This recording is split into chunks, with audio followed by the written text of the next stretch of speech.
क्या आपने कभी सोचा है कि एक खूबसूरत और शांत जिंदगी अचानक एक भयानक मोड़ क्यों ले लेती है? कैसे एक हंसता खेलता परिवार पल भर में बिखर जाता है? कैसे किसी अपने की साजिश का शिकार होकर कोई अपनी जान गंवा देता है? आज हम आपको एक ऐसी दिल दहला देने वाली सच्ची कहानी सुनाने जा रहे हैं जिसे सुनकर आपकी रूह कांप जाएगी। ये कहानी एक ऐसे शख्स की है जिसने प्यार किया, भरोसा किया, लेकिन बदले में उसे मिला सिर्फ धोखा, दर्द और मौत।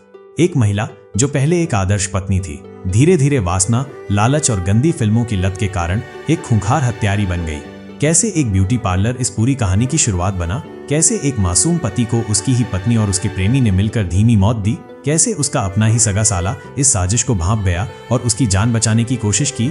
आज की इस वीडियो को अंत तक जरूर देखिए, क्योंकि ये सिर्फ एक क्राइम स्टोरी नहीं है बल्कि एक बड़ा सबक है। ये कहानी उन लोगों को सतर्क करेगी जो बिना जाने समझे गलत संगत, लालच और गलत रास्ते पर चलने वाले लोगों पर भरोसा कर लेते हैं। ये कहानी है कर्नाटका के एक छोटे से गांव आकार की। ये गांव इतना शांत था कि यहाँ किसी को किसी की फिक्र नहीं थी। सब अपनी रोजमर्रा की जिंदगी में खोए रहते थे। यहाँ एक होटल मालिक बालकृष्ण पुरी अपनी पत्नी प्रतिमा और 2 बच्चों के साथ हंसी खुशी जीवन बिता रहा था। बालकृष्ण एक ईमानदार और मेहनती व्यक्ति थे। उन्होंने अपने संघर्षों से अपनी एक छोटी सी होटल बिजनेस खड़ी की थी, जिससे उनका परिवार अच्छी जिंदगी जी रहा था। प्रतिमा भी एक अच्छी पत्नी और माँ थी। उनके बीच कभी कभी छोटी मोटी नोक-झोंक होती थी, लेकिन ऐसा किसी भी शादीशुदा जोड़े के साथ होता ही है। एक दिन प्रतिमा ने कहा कि वो कुछ काम करना चाहती है ताकि वो भी परिवार की आर्थिक मदद कर सके। बालकृष्ण को लगा कि ये एक अच्छा विचार है। उन्होंने प्रतिमा को एक ब्यूटी पार्लर खोलने की सलाह दी और उसके लिए पैसे भी लगाए। लेकिन उन्हें क्या पता था कि यही पार्लर उनके घर की बर्बादी की जड़ बनने वाला है। जब प्रतिमा ने पार्लर खोला तब सब कुछ सही लग रहा था, लेकिन फिर उसकी मुलाकात एक ऐसी महिला से हुई जो उसकी जिंदगी का सबसे बड़ा श्राप बन गई, निरूपा। निरूपा बहुत खुले विचारों वाली थी। उसने प्रतिमा को गंदी फिल्मों, शारीरिक इच्छाओं और अनैतिक रिश्तों की दुनिया से परिचित कराया। शुरू में प्रतिमा को यह बिल्कुल पसंद नहीं आया, लेकिन धीरे धीरे उसने भी इन बातों में रुचि लेना शुरू कर दिया। इसी दौरान एक नौजवान दिलीप उसकी जिंदगी में आया। दिलीप एक बिजली बोर्ड कर्मचारी था।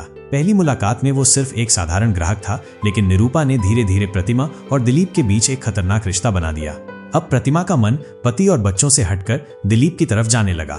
ब्यूटी पार्लर सिर्फ महिलाओं को संवारने की जगह नहीं रहा, बल्कि एक गुप्त अड्डा बन गया जहां गलत काम होते थे। अब प्रतिमा को अपना पति बोझ लगने लगा था। वो हर समय दिलीप के साथ रहने के सपने देखती थी, लेकिन एक समस्या थी, बालकृष्ण। अगर बालकृष्ण जिंदा रहता तो वो कभी भी खुलेआम दिलीप के साथ नहीं रह सकती थी। अब एक घिनौनी साजिश तैयार की गई। योजना थी बालकृष्ण को धीरे धीरे जहर देकर खत्म कर देना। दिलीप ने मेडिकल स्टूडेंट बनकर आर्सेनिक ट्राइऑक्साइड नाम का एक खतरनाक जहर खरीदा जो कैंसर के इलाज में इस्तेमाल होता है। इस जहर की खासियत ये थी कि इसे धीरे धीरे दिया जाए तो ये लंबे समय तक शरीर में रहता है और प्राकृतिक मौत जैसा दिखता है। प्रतिमा ने हर दिन बालकृष्ण के खाने में ये जहर मिलाना शुरू कर दिया। कुछ ही हफ्तों में बालकृष्ण अचानक बीमार रहने लगे। पहले हल्की कमजोरी, फिर लगातार उल्टी, फिर बेहोशी। परिवार वाले घबरा गए और उसे अस्पताल में भर्ती कराया, लेकिन कोई डॉक्टर ये नहीं समझ पाया कि आखिर बीमारी क्या है। कई महीनों तक जहर देने के बावजूद बालकृष्ण बच गया। ये देखकर प्रतिमा और दिलीप परेशान हो गए। अब उन्हें एक आखिरी कदम उठाना था। 19 अक्टूबर की रात जैसे ही पूरा घर सो गया, प्रतिमा ने दिलीप को चोरी छिपे अंदर बुलाया। 1:30 बजे बालकृष्ण गहरी नींद में था। 1:35 बजे दिलीप ने तकिया उठाया और बालकृष्ण के चेहरे पर रख दिया। 1:36 बजे बालकृष्ण तड़पने लगे, लेकिन प्रतिमा ने उन्हें कसकर पकड़ रखा था। 1:40 बजे कुछ ही मिनटों में बालकृष्ण की जान चली गई।